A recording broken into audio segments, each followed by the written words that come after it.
2021 is coming to a close and it's time to honor the Canadian MMA fighters who had the best year. So without further ado, here is my top 10 for the best Canadian fighters of 2021. Of course, there are so much more than 10 deserving fighters for the list, so here are some honorable mentions. Brad Katona, who had a great rebound year after being let go from the UFC. Lance Gibson Jr., who is on the fast track to become a household name in the Bellator lightweight division. Elias Theodorou, who keeps winning and breaking grounds for cannabis users around America. Xavier Nash, who finally has a record that seems to match his skill level a little bit more. The big homie James Clarke, who is winning belts and handing out some of the most lopsided decisions in MMA history. And Arjan Bhullar, who only fought once but won one of the most prestigious titles outside of the UFC. Let's go with the top 10, and at number 10, we've got Serhiy Sidey. The fighter from Ontario walked into hostile territory and defeated one of BC's brightest prospects to become the bantamweight champion of the best promotion in Canada, Battlefield Fight League. He later on returned to Vancouver to defend his crown in dominant fashion against Ali Wazouk to clearly stamp his name as one of the next Canadian bantamweights to get his opportunity at the big leagues. At number 9, Caio Machado. One of the most active fighters in 2021, Machado ended the year with a 3-0 record, even though he has difficulty finding opponents. His two fights against veteran Lee Main were barn burners, but it's his performance against Christian Larson that makes him stick out of the bunch. The two best heavyweights in Canada collided at BFL 67, and Machado shockingly won by first round knockout to clearly stake his claim as the best in the country at his weight, and the next in line for a shot at the UFC. At number 8, it's Shane Campbell. Shaolin Shane is not only one of the best Canadian fighters of 2021, but he's also probably the best Canadian pound-for-pound fighter in the country right now. He was able to extend his winning streak to 4 with 2 amazing wins this year.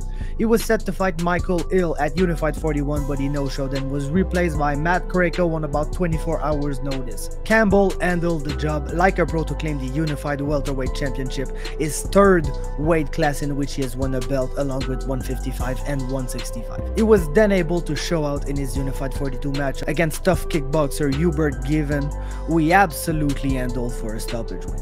The only shame is that Campbell is not fighting in the UFC, where he absolutely deserves to be, and where we could see him in fights where he would get tested a little bit. At number 7 is Jasmine Jasudavicius. She began the year with a dominant win at CFFC 93 to rebound from her questionable split decision loss in a title fight in the summer of 2020.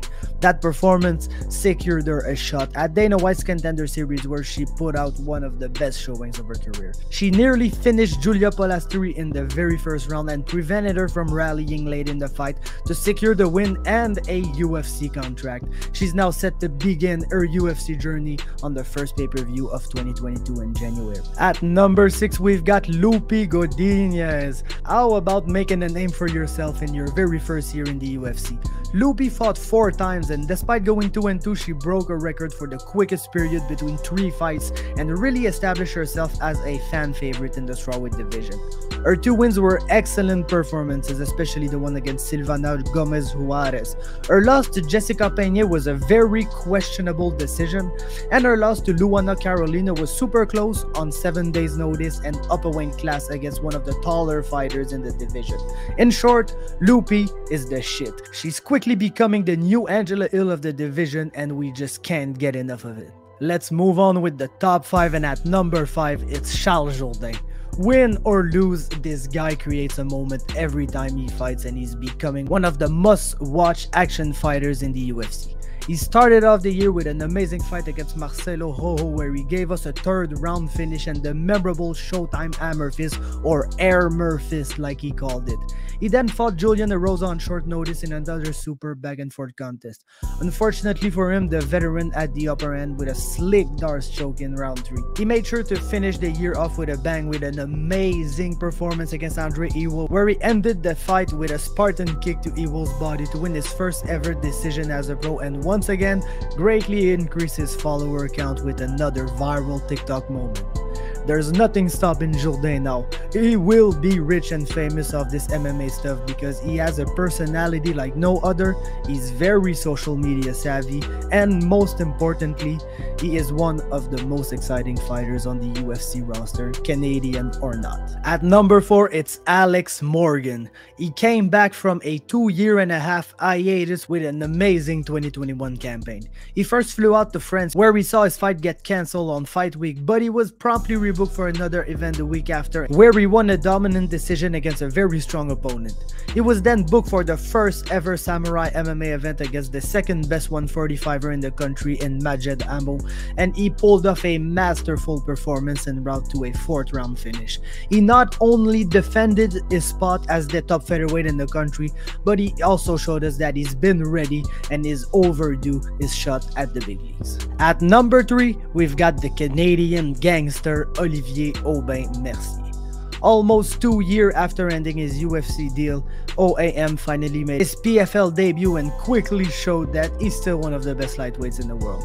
Unfortunately, he did not become a millionaire, but I still feel like he was done a little bit dirty by the promotion as he had to pull out of his first fight of the season and saw points deducted in the ranking instead of getting rebooked for a later date like they did with Anthony Pettis.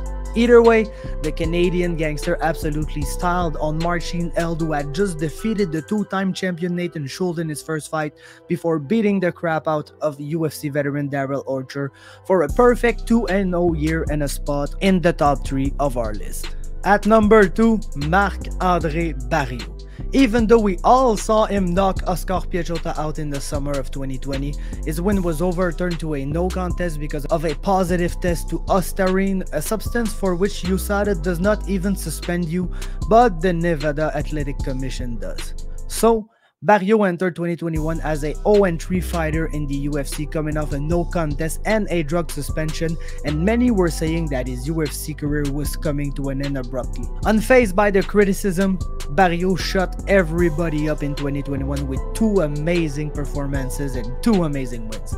He, at the same time, returned to his older, more hard-headed brawler style, but also showed off incredible improvement in his technique in all aspects of MMA. He put an absolute beating on his opponents Abuezator and Dalchal and Jambula, and really re-established himself as the top-notch middleweight prospect and action fighter we knew him to be before he made the jump to the UFC.